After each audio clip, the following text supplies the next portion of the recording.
Scientists search for the lost city of Atlantis.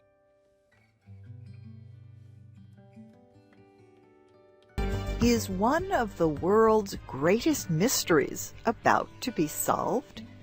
For years, many people have wondered if a place called Atlantis was real.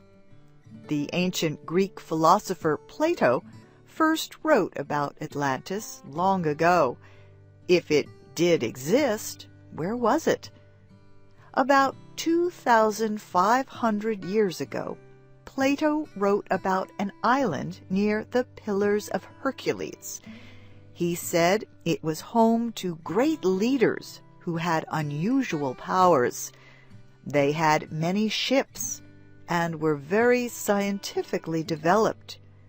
He said their land was as big as Libya and Asia together. And then, in one day and one night, a great earthquake caused Atlantis to sink into the ocean, never to be seen again. Today, scientists know that the Pillars of Hercules was also called the Straits of Gibraltar. It is a narrow waterway that separates southern Spain from North Africa. 2 years ago, an American-led team of researchers began searching for Atlantis in this general area. They started with a satellite picture of what looked like an underwater city near Cadiz, Spain. Then they used a special kind of radar to help them see under the ocean floor. Cadiz is about 100 kilometers from Gibraltar. Plato wrote that Atlantis once faced a city called Gadara. That is the old name for what is now Cadiz. Here, the researchers found what seems to be the remains of a sunken city that was built in a circle. That is also how Plato described Atlantis. In this sunken city, the researchers found a stone carving that is thought to be an Atlantean soldier. University of Hartford archaeologist Richard Freund directed the research team. He says he found something interesting farther inland, in central Spain. He discovered a series of cities built like Atlantis.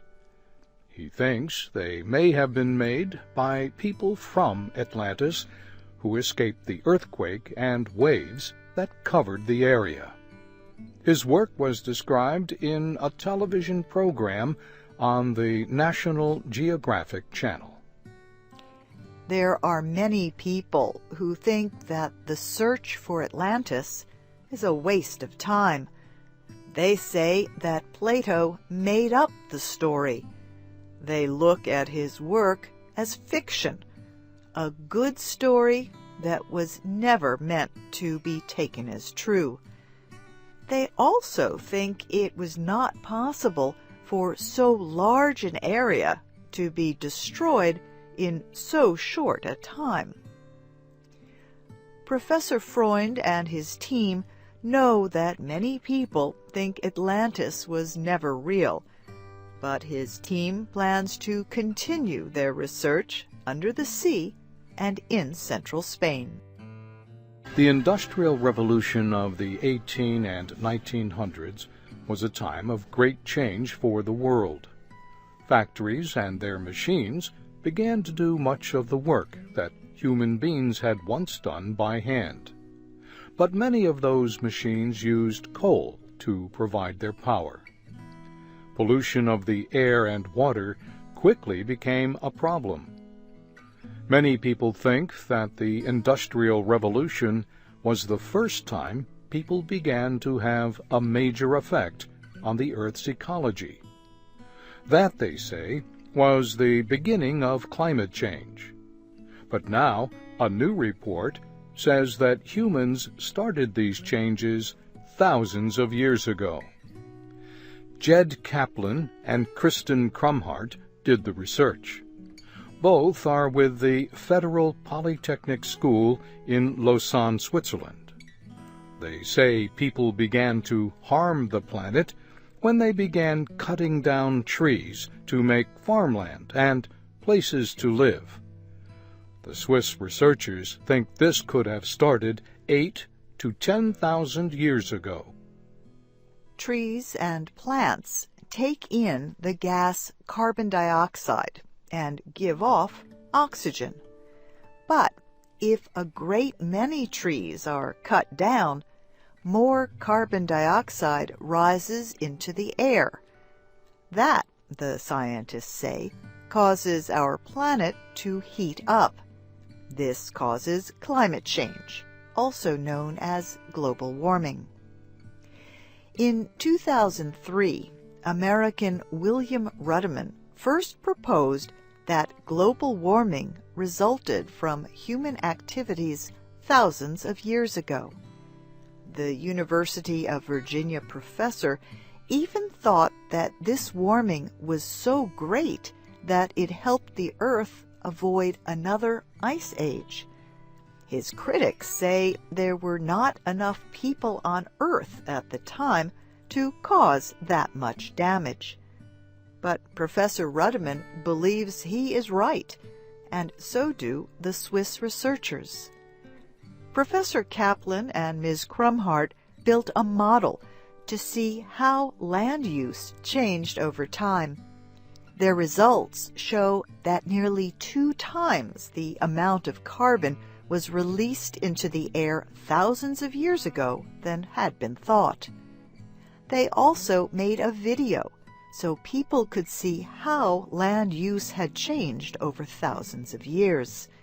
The video shows the Earth changing from a mostly green color to a planet with large areas of brown. Archaeologist Dorian Fuller of University College in London directed another study of climate change. He says the air began to suffer when people first started raising farm animals like cows, goats, horses, and pigs. When these animals process food, they produce a large amount of methane. This gas traps even more heat than carbon dioxide. He also says that growing rice in Asia added a large amount of methane to the air. Some of these findings were presented recently at a meeting of the American Geophysical Union in Santa Fe, New Mexico. Other studies will be presented in the journal Holocene later this year.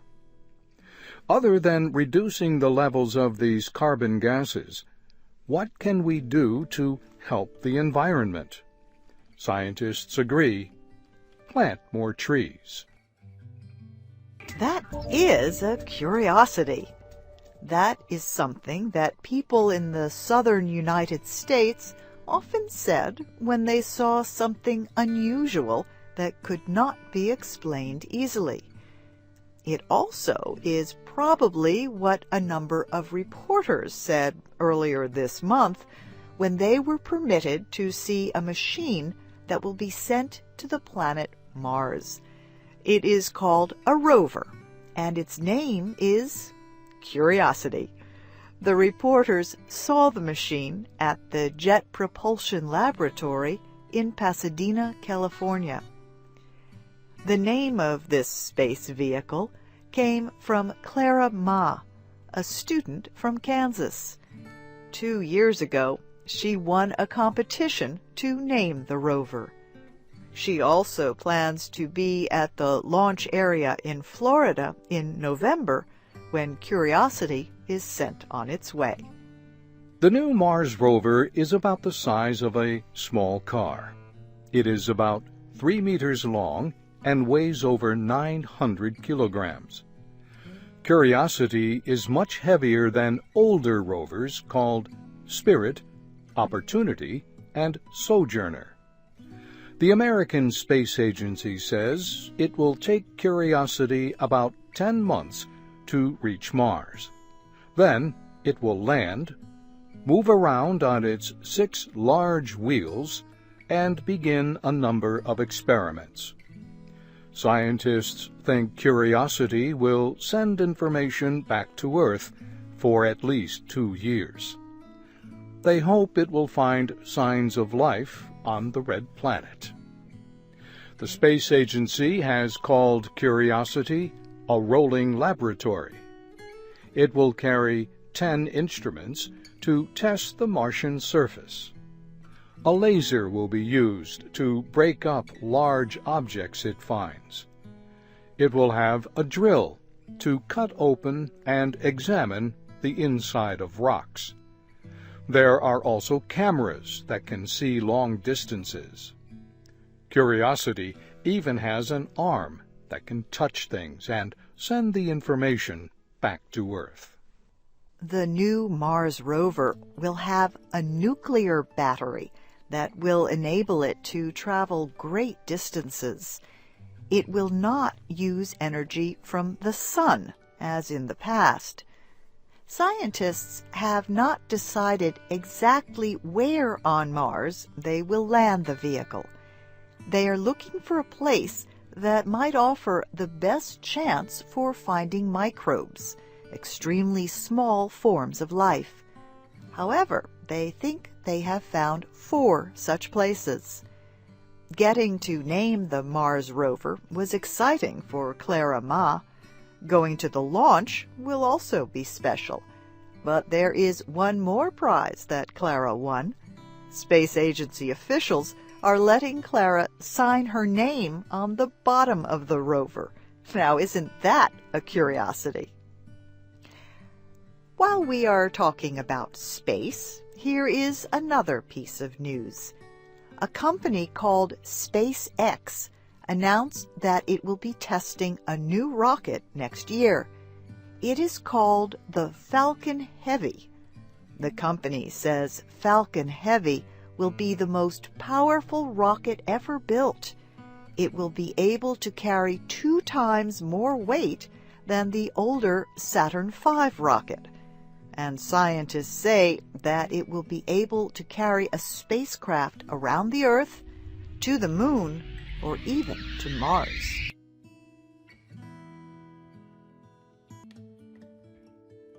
American history, Roosevelt's foreign policy in the 1930s. This week in our series, we continue to discuss the events of the 1930s and American foreign policy during that time. For much of its history, the United States was not involved in world disputes. Only in the 20th century did it become a powerful and influential nation. President Theodore Roosevelt was the first president to see America as a great power. A few years later, President Woodrow Wilson wanted the United States to become more involved in the world. Many Americans disagreed.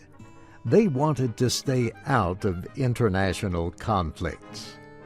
The presidents after Wilson stayed informed about world events, but they were much less willing to involve the United States than Roosevelt or Wilson had been. The Great Economic Depression that began in 1929 reduced Americans' interest in the world even more.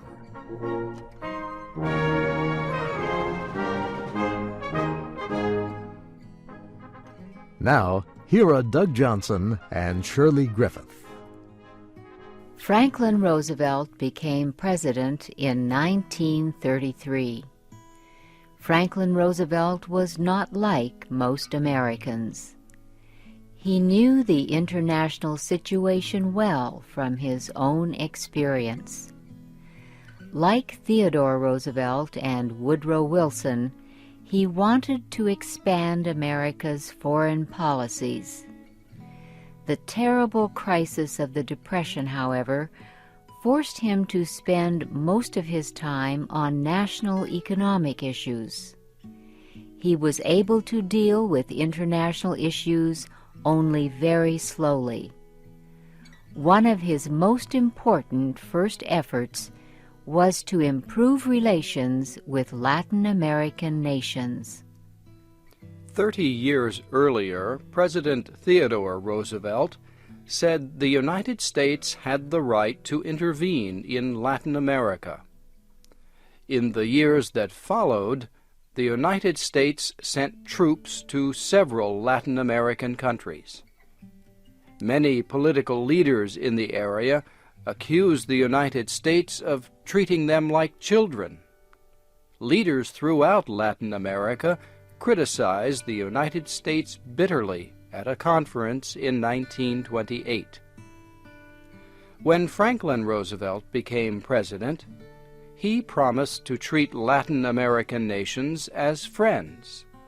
He called this his good neighbor policy. I would dedicate this nation to the policy of the good neighbor, the neighbor who resolutely respects himself and because he does so, respects the rights of others, the neighbor who respects his obligations and respects the sanctity of his agreements in and with a world of neighbors. Roosevelt's new policy had an unfriendly beginning. His administration refused to recognize a government in Cuba that opposed the United States. Instead, it helped bring to power a new government that showed more support for the United States. After that, however, President Roosevelt was able to prove that he wanted to improve relations with the countries of Latin America. For example, his administration speeded up plans to withdraw American troops from Haiti. It rejected old treaties that gave the United States the right to intervene in Cuba. It recognized a revolutionary government in El Salvador. It recognized the right of Panama to help operate and protect the Panama Canal. And it helped establish the Export-Import Bank to increase trade throughout the Americas. All of these actions did much to improve the opinion of Latin American leaders about the United States. However, the most important test of Franklin Roosevelt's new policies was in Mexico. The Mexican government seized control of oil companies owned by investors in the United States. A number of influential Americans wanted the president to take strong action. He refused. He only agreed to urge the Mexican government to pay American investors for the value of the oil companies. As United States relations with Latin America improved, its relations with Britain got worse. Britain blamed Franklin Roosevelt for the failure of an international economic conference in 1933.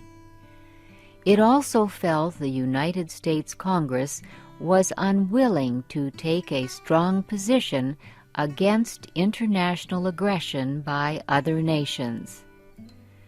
Some British leaders had so little faith in Roosevelt that they proposed seeking cooperation with Japan instead of the United States.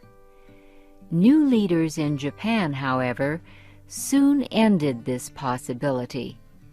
They presented Britain with such strong military demands that the British government gave up any idea of cooperation with Japan. One big question in American foreign policy in the 1930s concerned the Soviet Union.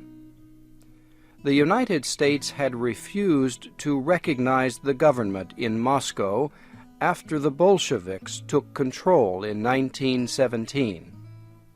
Yet Franklin Roosevelt saw the Soviet Union as a possible ally if growing tensions in Europe and Asia burst into war.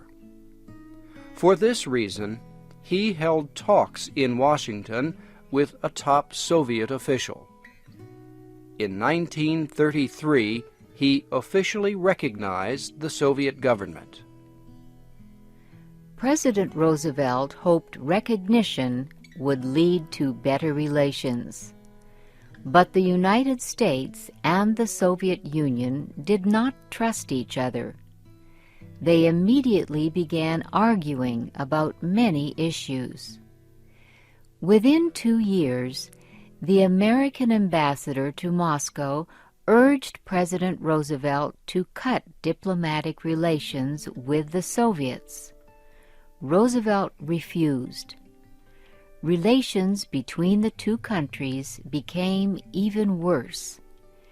Yet Roosevelt believed it was better to continue relations in case of an emergency. That emergency, World War II, was just a few years away. Economic issues played an important part in American foreign policy during the early 1930s. In 1933, a major international economic conference was held in London. France and Italy led a movement to link the value of every nation's money to the price of gold. American delegates to the conference rejected the idea. They argued that it would slow America's recovery from the Great Depression. As a result, the London Conference failed. Although President Roosevelt opposed linking the value of the American dollar to the price of gold, he did not oppose international trade. During the 1930s, his administration negotiated new trade agreements with more than 20 countries. The 1930s saw major political changes in Asia and Europe. President Roosevelt watched these developments with great interest. In Japan, military leaders gained control of the government. Their goal was to make Japan Asia's leading power. In Italy, the government was headed by fascist Benito Mussolini. Another fascist, Francisco Franco, seized power in Spain.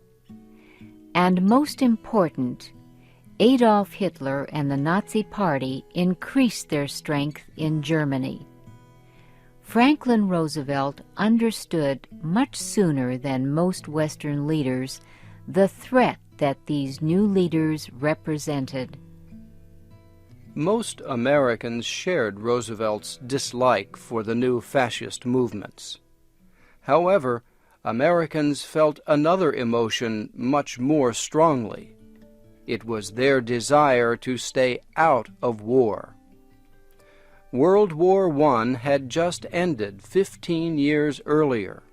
It was still fresh in the minds of many Americans. A majority of the population opposed any policy that could involve the United States in another bloody conflict. A public opinion study was made in 1937. The study showed that 71% of Americans believed it had been a mistake for the United States to fight in World War I. So President Roosevelt was not surprised when Congress passed a law ordering the administration to remain neutral in any foreign conflict. Congress also refused an administration proposal that the United States join the World Court. Franklin Roosevelt shared the hope that the United States would stay out of foreign conflicts. However, Adolf Hitler and other fascists continued to grow more powerful. The situation forced Americans to begin to consider the need for military strength. Americans did not want to become involved in another world war. They called on President Roosevelt and their representatives in Congress to remain neutral in world affairs. But aggression by Germany and Japan would force Americans to choose between their desire for democracy and their desire for peace. That will be our story next week.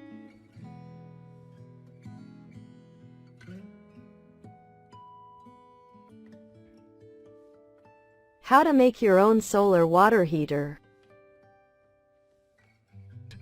Solar water heaters are used around the world and are not very difficult to build.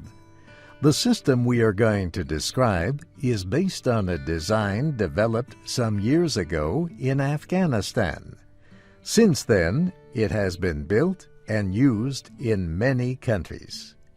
It can heat 70 liters of water to 60 degrees Celsius. It can do this between sunrise and noon on a clear day with an average air temperature of 32 degrees Celsius. There are two parts to the solar water heater. One part is made of a sheet of metal painted black. Black surfaces become hotter in the sun than surfaces painted any other color. This black metal plate is called a collector. The collector is placed in contact with the water. There are several kinds of metal sheets that can be used for the collector. Corrugated metal will work very well. Corrugated sheets are often used as roofs on housing. Once the water is heated, it is kept hot with insulation material. This allows the water to stay warm for a long time. The second part of the solar water heater holds the water for the system. This storage tank can be a container that holds about 100 liters. Two rubber pipes are attached to the water storage tank. One pipe lets water flow into the system. The other lets water flow out. When the water heater is working correctly, water will flow from the storage tank to the collector and back again. You can use the hot water at the top of the tank for washing and cleaning. You can change the flow of water so that the temperature is hot or warm as desired. This solar water heater is easy to build and operate. It will last about 2 years before the rubber pipes need to be replaced. There is also something else you will need to make the solar water heater work: the sun. As you might imagine, the heater will heat water only on sunny days. You can get more information about solar water heaters and other projects from Enterprise Works Vita. This group works internationally to fight poverty. The website is enterpriseworks.org. Choose the link for news and resources, then click on Publications.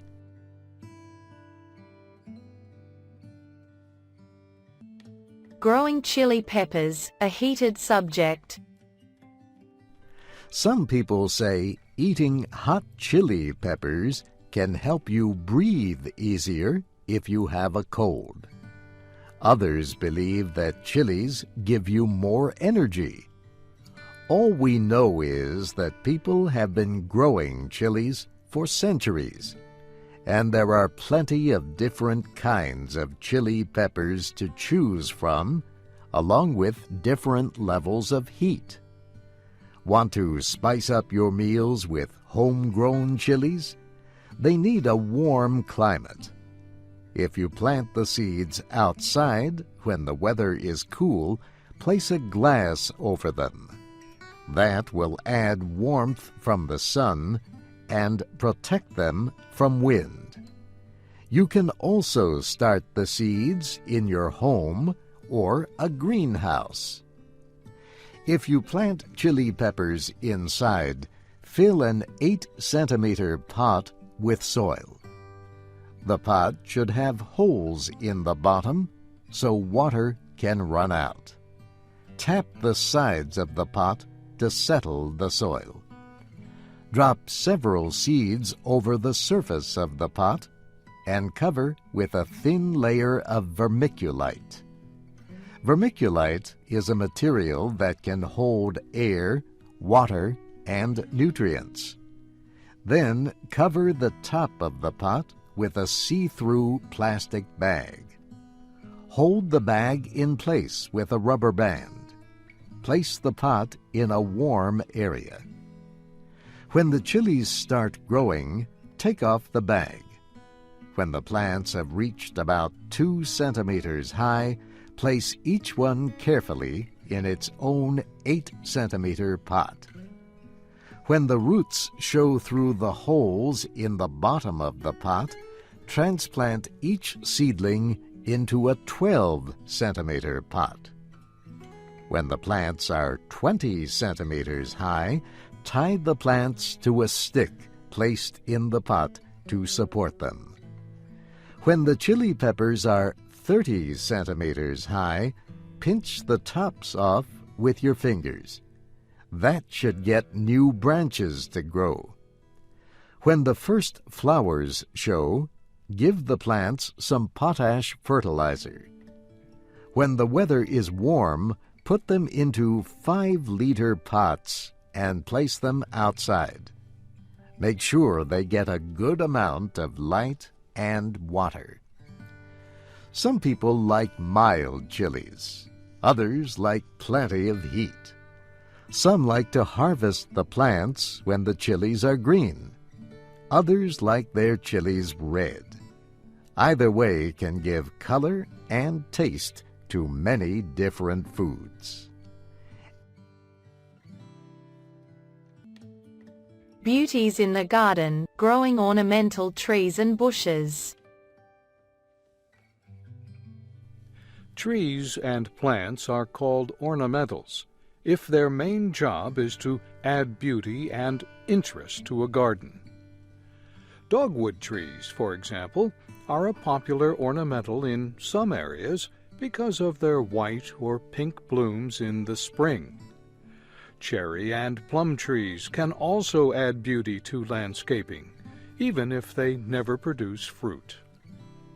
Ornamental trees and bushes or shrubs can serve other useful purposes besides just looking good. Some also smell good and can be used to make scented oils, for example, lavender and lilac. Ornamentals can be used to mark the border of a property or to provide privacy from neighbors. They can be used to hide trash cans and storage sheds. Most ornamentals have the same needs as other plants: water, mulch, pruning for shape, and inspection for pests. But Master Gardener Bob Arazi says most of them take care of themselves after the first 6 months.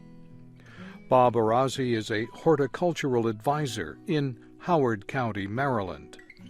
Years of experience have shown him that people often decide to plant an ornamental bush when they see one in bloom. They might see the yellow blooms on a forsythia bush, one of the first signs of spring, and decide to plant one. But he says most ornamentals are better to plant just before their leaves open. Some ornamentals and other plants are sold with their roots in a ball of dirt, held together with burlap. But David Robson of the University of Illinois Extension says more and more plants are grown in containers. They are easier to ship that way. However, the roots may become encircled by growing around and around in the pot.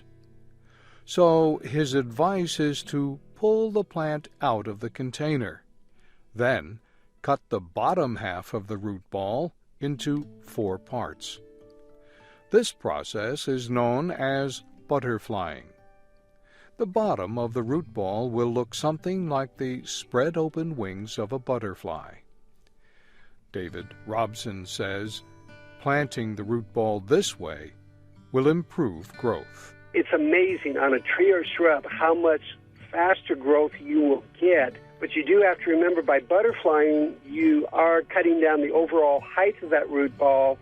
So maybe butterfly it first, then measure how tall that root ball is, then dig your hole to make sure you don't dig it too deep so the plant is sitting below soil line. He also advises against letting shrubs grow taller than 4.5 meters. Some shrubs get too tall, you start losing their ability to produce good flowers. In that case, your ornamental plant might not be so ornamental.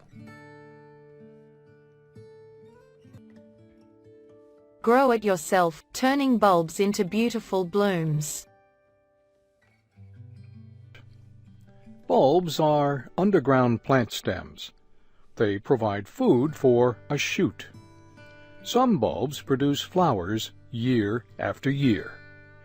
Gardening experts say tulips, daffodils, and other bulbs are not very difficult to grow.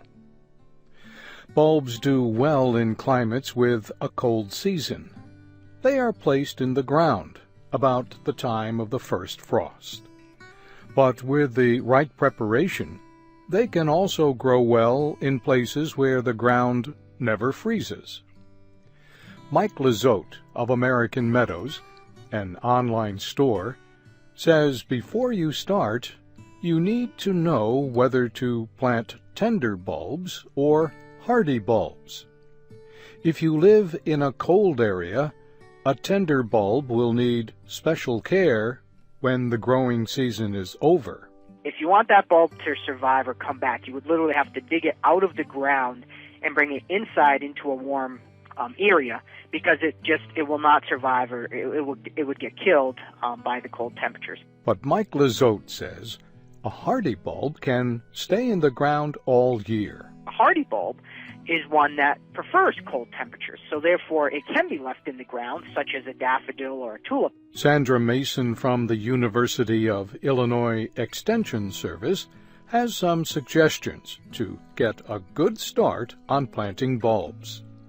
First, the most important thing is to choose a place with soil that drains well. How wet the soil is. That ends up being a big issue for certain areas. If you have a lot of clay in your soil, you may find that bulbs either don't last a long time for you, as in just a couple of years, or you may find they just don't do very well at all and they actually rot in the soil. Sandra Mason suggests planting most big bulbs, like tulips or daffodils, about 15 to 20 centimeters deep.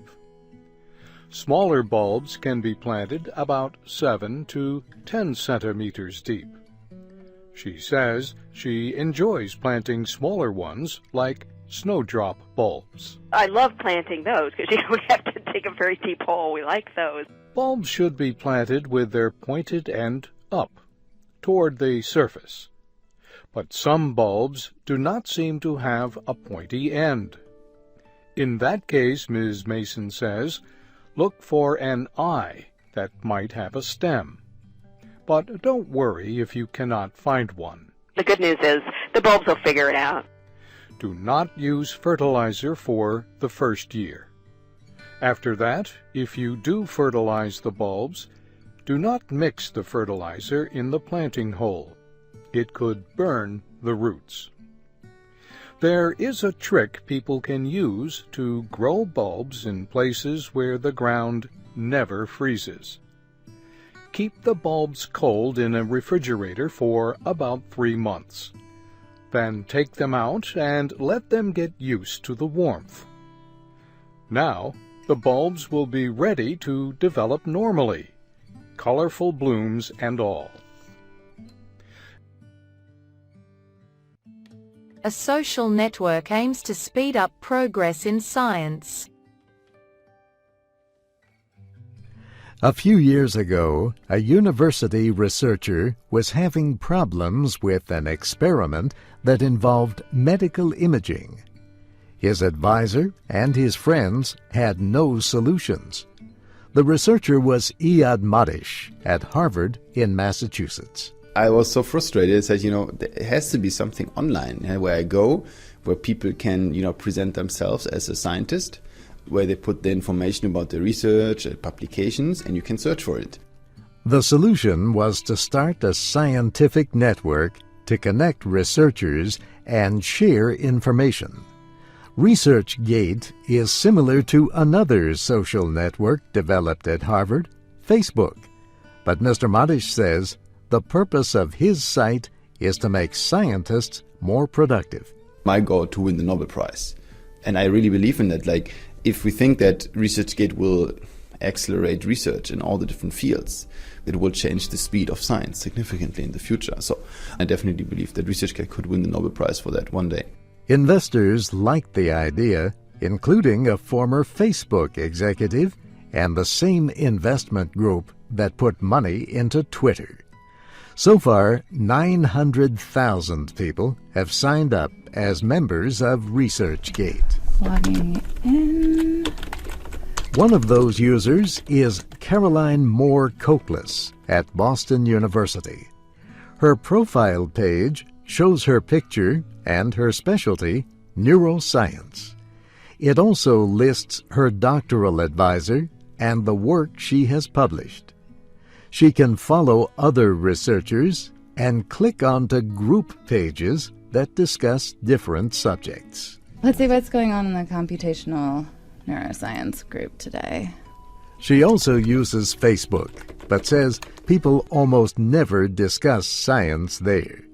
She says on ResearchGate, she can ask questions and learn about what other researchers are working on before they publish their results.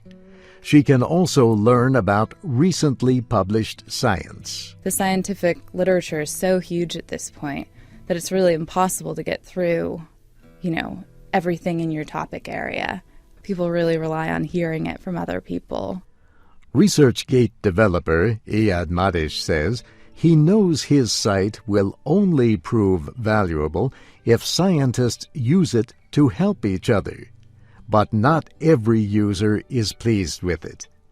Kim Bertrand at the Harvard School of Public Health is an epidemiologist, someone who studies the spread and control of diseases. Ms. Bertrand says she finds more value in her own offline network of researchers and advisors than in this online network. Sometimes I get these emails that are like, "Dear Sirs, I'm writing a dissertation on public health. Any suggestions, please advise." I don't need that.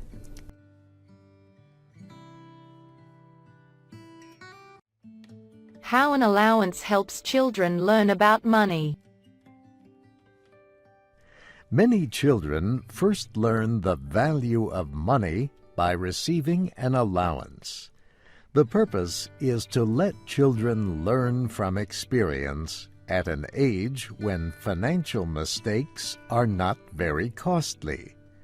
The amount of money that parents give to their children to spend as they wish differs from family to family. Timing is another consideration.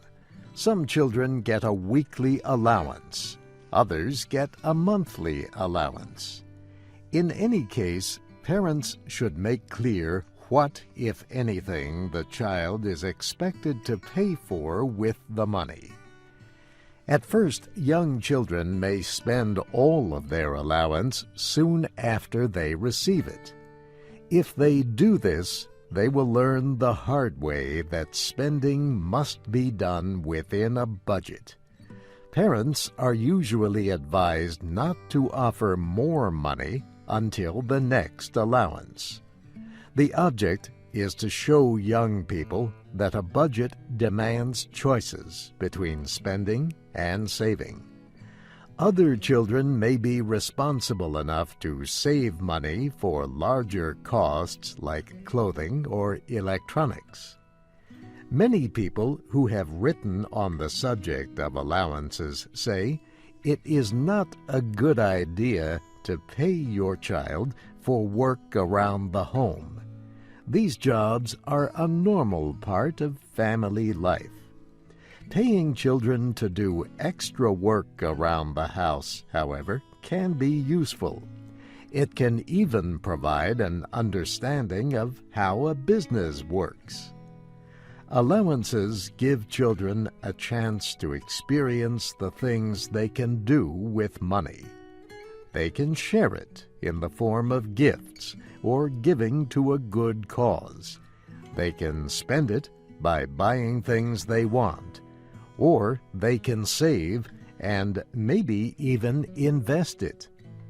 Saving helps children understand that costly goals require sacrifice.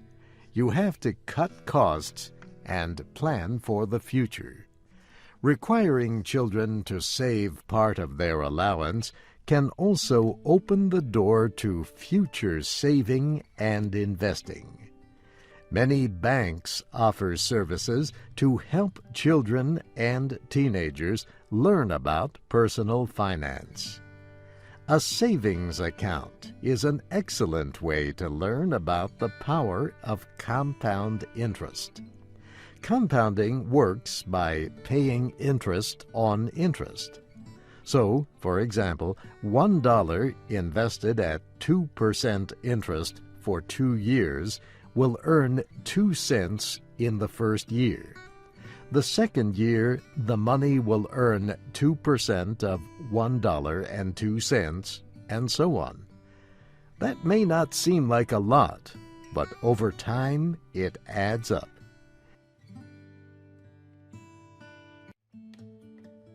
Wiley Post, the first pilot to fly around the world alone. Only 6 years earlier, Charles Lindbergh became famous around the world as the first person to fly alone across the Atlantic Ocean. Now, a young pilot was trying to fly across Russia. He had left Moscow several hours before.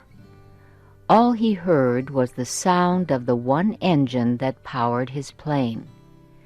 Hour after hour, the same sound. Now the weather was bad. He could not see much ahead, only the fog. Flying in fog is very dangerous. Yet the sound of the engine made everything seem warm and safe. Then, out of the fog, he saw a mountain. He had only seconds to bring the airplane up. It was a narrow escape, one of many he would have during his long flight. The young pilot was Wiley Post. He was trying to fly around the world by himself. He made the trip in less than 8 days. He stopped 11 times for fuel, food, and a little sleep. Wiley Post made his famous flight in July 1933. Not many flight instruments existed that could help him find his way. He was alone, fighting against sleep. If he fell asleep, he would die. Nothing in Wiley Post's early years suggests that he would become a famous pilot. He was born in Grand Saline, Texas, in 1898. His family were farmers. In 1913, Wiley saw something that forever changed his life: an airplane. After watching the plane fly, Young Wiley waited until most people had left the area. He then began inspecting and studying the plane. He measured different parts of the plane with his hands. Many years later, Wiley Post would say that first airplane was the most wonderful thing he had ever seen. Wiley Post began to study everything he could find about flying. He began to educate himself about subjects such as mathematics, radio, and machinery. His self-education would continue the rest of his life. Post finally rode in an airplane in 1919. At the time, many people believed all pilots were special people. They believed it took special skills and courage to fly an airplane. But after his first ride, Wiley Post knew that flying was something he could learn to do. Wiley Post began his career in flying not as a pilot, but as a performer who jumps from airplanes using a parachute. He did this with a group that performed flying tricks to earn money. He jumped 99 times in 2 years with the flying show. When he was not jumping with a parachute, he was being taught how to fly by pilots in the air show. But he could not fly as often as he liked. Wiley Post then decided the only way to become a good pilot was to buy an airplane of his own. He needed more money than he earned in the flying show. He went to work in the oil-producing areas of Texas. But he damaged his left eye in an accident. Doctors had to remove his eye. At first, Post thought his days as a pilot were ended. A pilot needs to be able to judge distance. Judging distance is difficult without 2 eyes. It seems impossible to tell how big objects are and how far away. Wiley Post began teaching himself to judge distance with only 1 eye. He worked hard at training his eye and brain to tell the correct distance. It took a long time, but he succeeded. He continued to fly and soon became a very good pilot. In 1928, he got a job flying the plane that belonged to a rich oil producer from Oklahoma. The man's name was F.C. Hall. He bought a new airplane for Post to fly. Mr. Hall named the airplane the Winnie Mae after one of his daughters. F.C. Hall told Post he could use the plane to enter flight competitions. Post did. In 1930, he entered the national air races. The race called for flying without stopping from Los Angeles in the western state of California to the city of Chicago in the middle western state of Illinois. Post won the race. He defeated several well-known pilots. It was the first time the public heard the name Wiley Post. Post was not really interested in racing airplanes. He wanted to be the first person to fly around the world. Many pilots had talked about trying to make such a flight, but no one had done it. Post believed he would need someone to help him in the effort. He chose an Australian man, Harold Gatty, to do the mathematics that decided the plane's direction. Post would fly the plane. On June 23, 1931, Post and Gatty took off from Roosevelt Field in New York. They returned to Roosevelt Field 8 days, 15 hours, and 51 minutes later. They had flown around the world. At first, everyone was very happy. Wiley Post and Harold Gatty were heroes. Then many people began to say that Post was nothing more than an airplane driver because he had no real education. They said Gatty was the real hero. He had guided the flight. Both men knew they had made the flight as a team. Others did not recognize this. This hurt Post. Wiley Post began to plan another flight around the world. This time, he would go alone. Wiley Post knew that any effort has a good chance of success if the person planning the task is well prepared. So he worked hard to prepare well. He used the most modern equipment possible. He made sure the engine on the Winnie Mae was perfect. And to prepare himself, he went without sleep for long periods of time. On July 15th, 1933, Post took off from Floyd Bennett Field in New York. His first stop would be Berlin, Germany. He landed in Berlin 26 hours later. He became the first person to fly from New York to Berlin without stopping. After a little food for himself and fuel for the Winnie Mae, Post was once again in the air. This time he was headed for Russia. For long hours he flew, listening only to the sound of his engine. Often the weather was so bad he could not see where he was. At one point, he came so close to running out of gas, he considered using his parachute. But at the last minute, he found a place to land and get gas.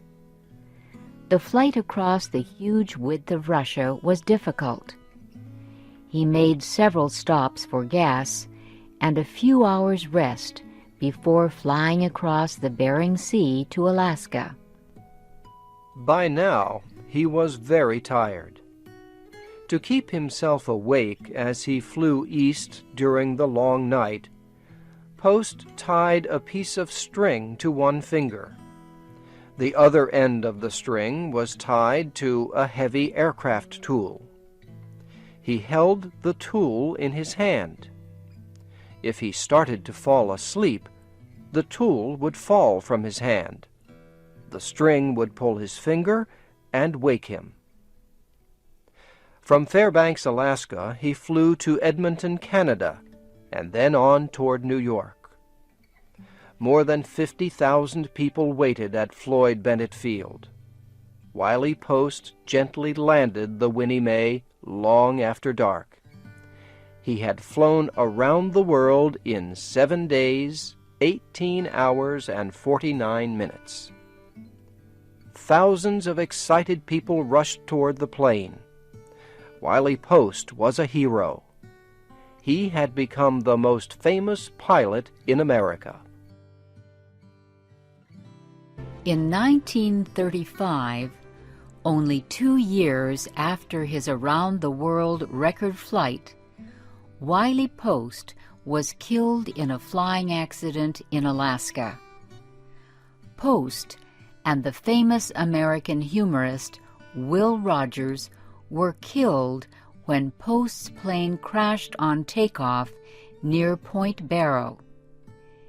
Before Post's death, the government of the United States had bought the Winnie Mae.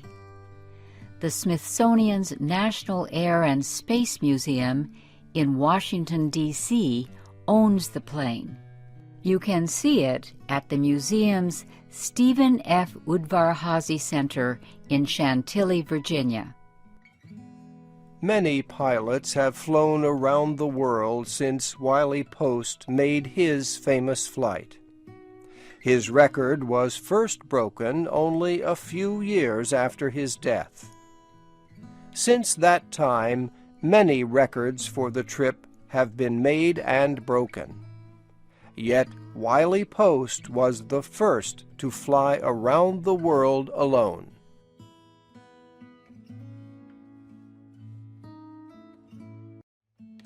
Next step after carbon, knowing your nitrogen footprint.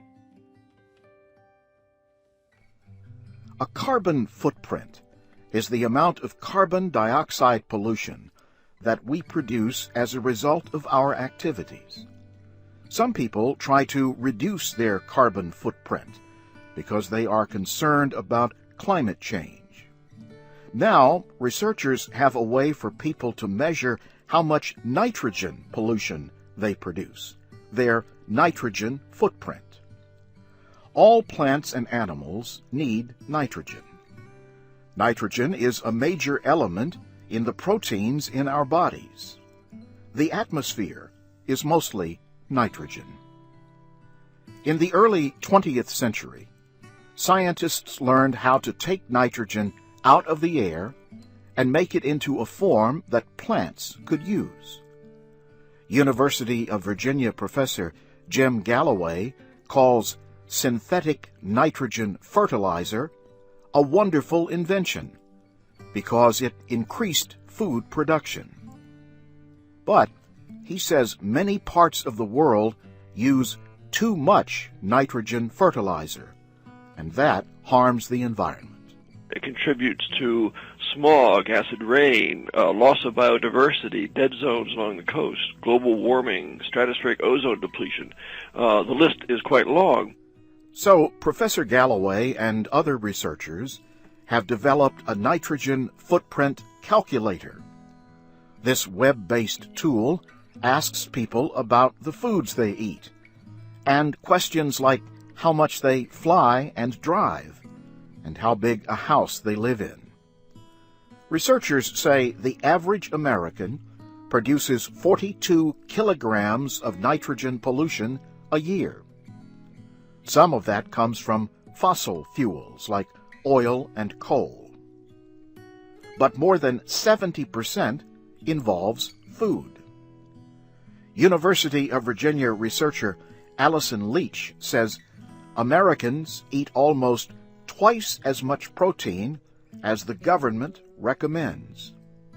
She says eating only the recommended levels could reduce nitrogen footprints by almost half.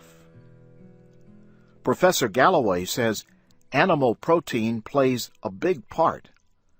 He points to the example of cattle that are given feed grown with nitrogen fertilizer. For large animals like beef, a very large fraction of the nitrogen that enters the cow's mouth is excreted out the back end. Last year, a study supported by American beef producers found that their industry's environmental impact has decreased over the past 30 years. Jude Capper at Washington State University reported that by producing more beef from fewer animals, the industry cut its carbon footprint by 18%. The nitrogen calculator is currently designed for people in the United States, Germany, and the Netherlands. Another online calculator will be designed for India.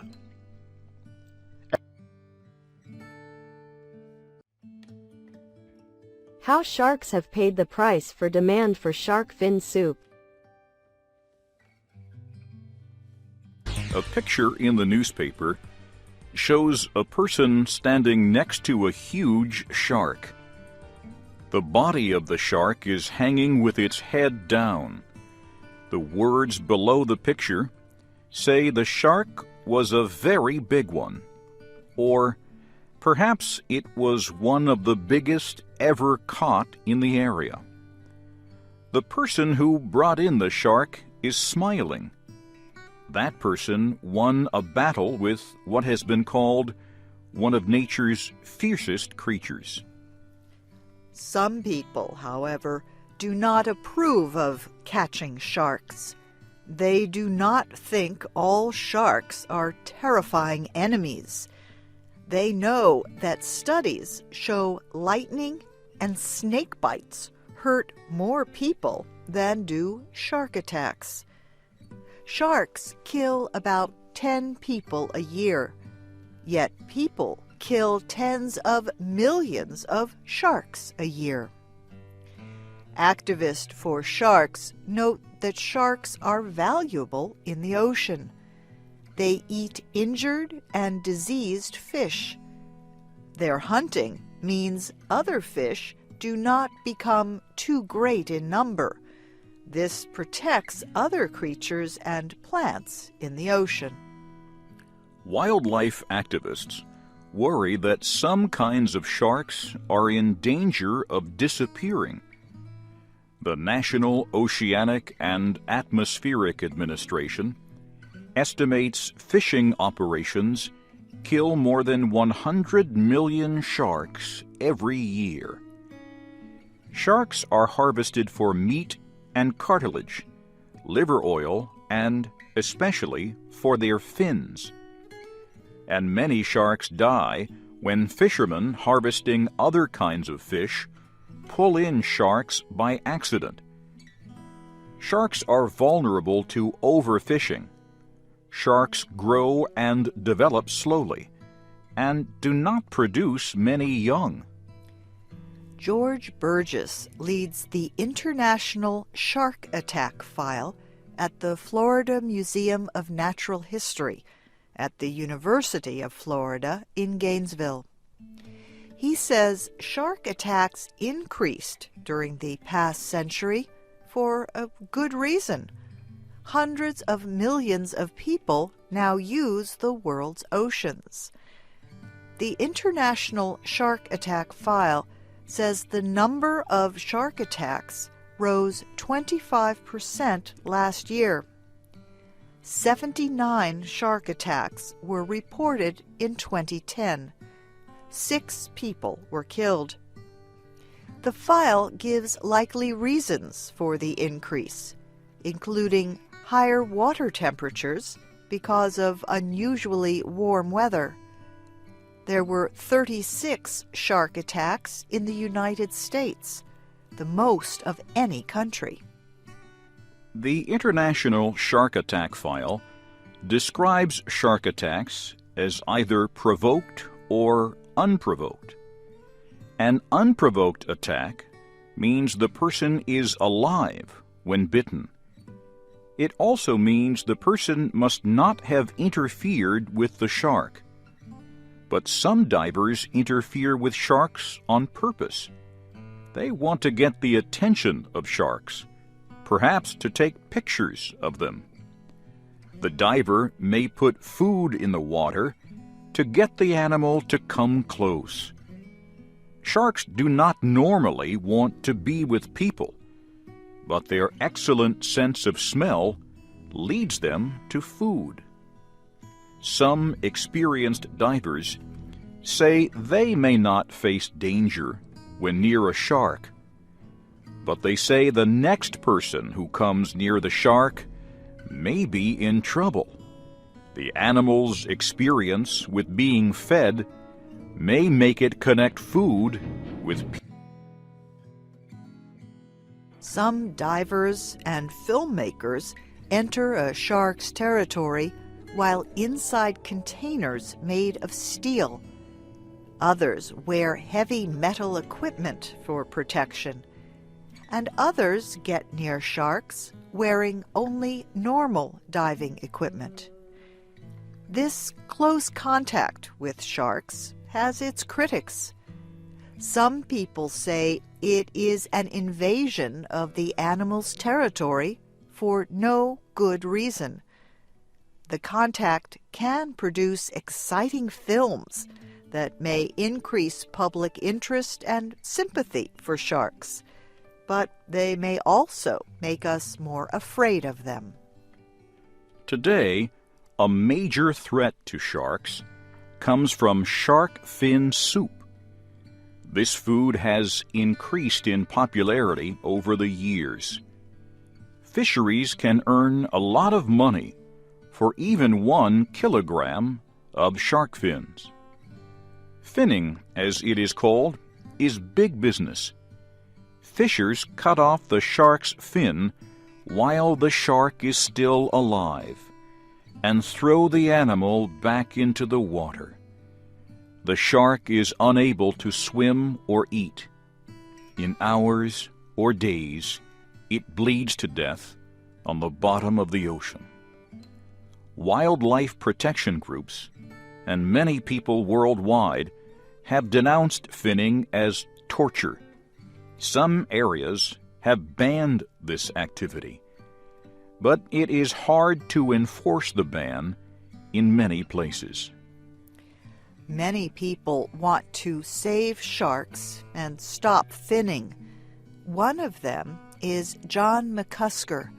He is the head of the Aquatic Biology Department at the California Academy of Sciences. Professor McCusker has been studying sharks for more than 30 years. He says finning is not only cruel, but bad for the oceans. We must stop the shark finning, which is resulting in the death of 30 to 70 million sharks each year, because that has so upset ocean ecology by the removal of these often apex top-level predators. Professor McCusker says demand for shark fin soup is strong in China. It is a cultural tradition, and not all Asian cultures believe in it, but what it now is a demonstration, really, of wealth and status. Shark fin soup is usually served at weddings and at banquets, and it's very expensive. The European Union, the nation of Guam, and some individual American states want to stop finning. In January, President Obama signed a measure known as the Shark Conservation Act. The measure strengthens American laws against finning. It requires the fishing industry to bring sharks to port before their fins are cut. Fishers can make a lot of money by selling shark fins. Professor McCusker believes the best way to stop finning is to educate owners of Chinese restaurants not to sell shark fin soup. He also wants to persuade people not to buy it. State lawmakers in California are considering a bill that would make it illegal for people to have, sell, or distribute shark fins. Supporters say the bill will help protect sharks, but opponents have described the measure as an attack on Chinese culture. State Senator Leland Yee and Chinese restaurant owners say they are concerned about the overfishing of sharks. In fact, they want a federal law to ban the practice of finning. But Senator Yee says not all sharks are in danger of extinction. He says the proposed law to ban the eating of shark fins is an unfair attack on Asian culture and cuisine. The mystery of what happened to Amelia Earhart will go on. Earhart disappeared more than 70 years ago while attempting to fly around the world. Experts at the University of Oklahoma say they could not link a small piece of bone to the famous pilot. But they also say they will continue tests on a piece of soil or human waste. The International Group for Historic Aircraft Recovery had asked the university to study the material. The group found it on an archaeological dig on Nikumaroro, an island in the southwestern Pacific Ocean. Nikumaroro was once called Gardner Island. It could have been on Earhart's way to Howland Island. She and her navigator, Fred Noonan, were hoping to reach Howland to get more fuel for their airplane. Historical records say Earhart died on July 2nd, 1937, when her plane fell into the ocean after all its fuel was gone. But the International Group for Historic Aircraft Recovery disputes the official version of events. It suspects that she and Noonan found their way to Nikamaroro Island. Members have repeatedly explored there over the years. They have found a number of objects that might be connected to Earhart, but a link between those objects and her or Noonan has yet to be firmly established. Members recently found what could be a piece of human finger bone and the possible human waist. First tests of the bone fragment showed that human genetic material, human DNA, was present, but later tests could not repeat the results. Scientist Cecil Lewis said the human DNA could have been there because people had had contact with the bone. Or, he said, human DNA really was present in the bone, but the bone was too small or low quality to repeat the first results. Or, the DNA in the bone might be non-human.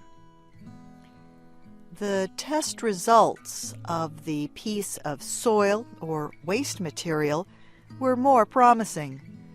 These results showed human DNA.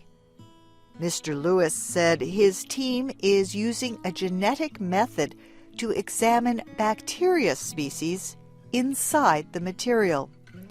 He said the presence of some plant and animal DNA would be a further sign that the piece is waste material.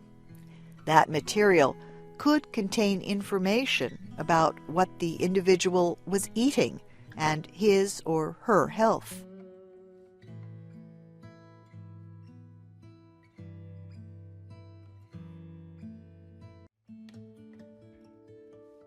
Getting to the bottom of a fish die-off in Southern California. People in a community on the Pacific coast in Southern California awoke last week to a sea of dead fish.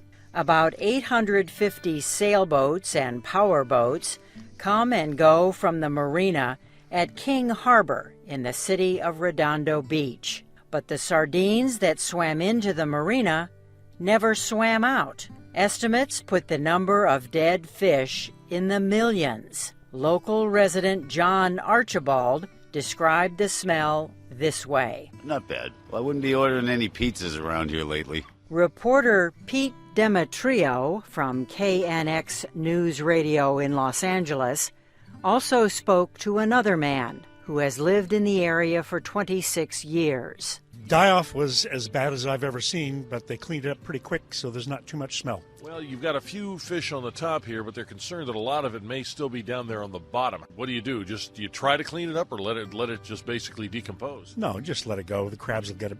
He remembered that about 5 years ago, there was another serious kill-off of fish in King Harbor. It was caused by a harmful algae bloom, a so-called red tide of microscopic organisms that spread from time to time. But this time, scientists found no toxic algae in King Harbor, so it was a mystery. On Friday, a scientist at the University of Southern California released findings of continuing research in his laboratory. Professor David Caron said fish collected on March 8th, the day of the kill, tested strongly positive for domoic acid in their stomach contents. Domoic acid is a powerful neurotoxin produced by one kind of microalgae. Fish such as sardines and anchovy can get poisoned when they eat plankton that have eaten the algae. Researchers from USC confirmed that plankton collected about 20 kilometers southwest of Redondo Beach the next day had very high levels of domoic acid.